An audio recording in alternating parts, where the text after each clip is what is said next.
Caught in a lie. He always said he was bad at texting, disappearing for hours and blaming it on work, but I ignored the growing knot in my stomach.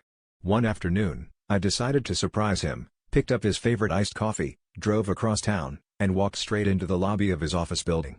The receptionist, a woman I'd never met, looked up and smiled. "Oh, you must be her.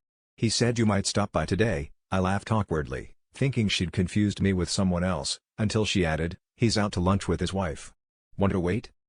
My heart dropped out of my chest. "I'm his wife," I managed, voice shaking. Her face blanched, but she didn't apologize, just mumbled something about being new and hurried off. I stood there, glued to the spot, replaying every weird excuse and half-truth he'd ever told me. The security guard hovered nearby, eyes darting between me and the door like he already knew everything I didn't.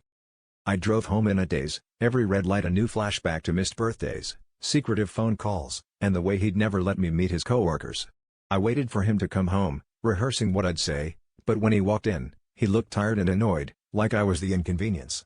I told him what happened, and for a second, I saw pure panic flicker across his face before he launched into a story about a mix-up, a joke, anything to explain away a second wife I'd never heard of. But the truth was, I'd seen the relief in his eyes when he realized I wasn't screaming or throwing things. I was just numb. That's how I knew I'd been lying to myself longer than he'd been lying to me.